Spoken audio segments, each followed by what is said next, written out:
Writing for the love of the story. This is our topic of discussion today. My name is Dr. Paul A. Ibbotson, President and CEO of thenewwriter.com. And one of the conversations that come up a lot with indie authors as we help them to write their first book, their first series, to get into a groove of writing professionally is the love of the story versus making money with your books. And of course, we work with the marketing because we know you have to make money to be able to do what you enjoy, and indie authors can make great money in today's world. But it's important to know, just as the classic writers did, is that you write first to get your story out to people. So you write for the story. And a great example of that is found in history with pulp fiction writers. A lot of us, when we think of pulp fiction, we think of the movie with John Travolta and Bruce Willis and Samuel L. Jackson. That's very different than what the pulp fiction industry was in the 1920s, 30s, and 40s. Right after World War I, people wanted an escape.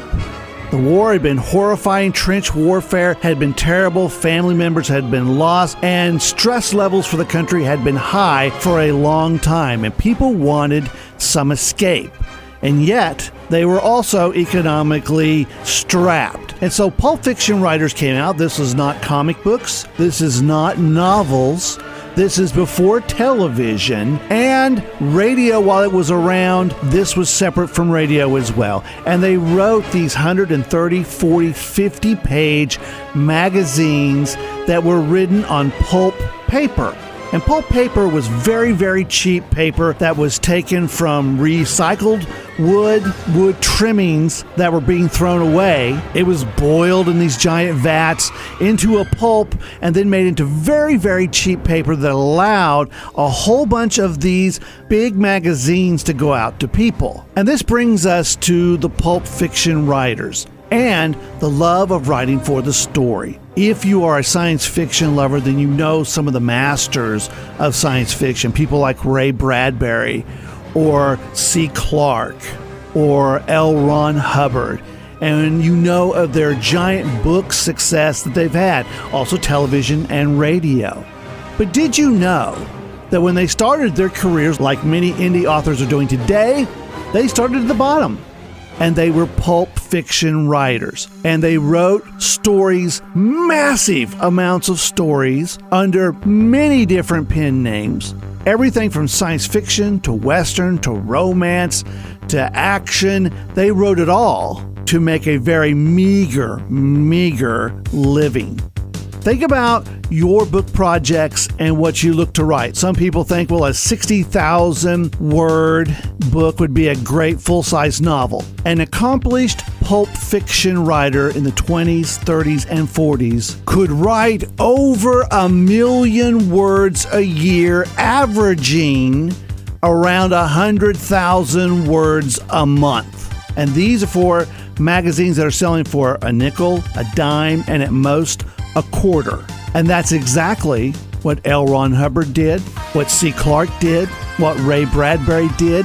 They would have as many as 17 pen names to write on every kind of genre to make a meager living.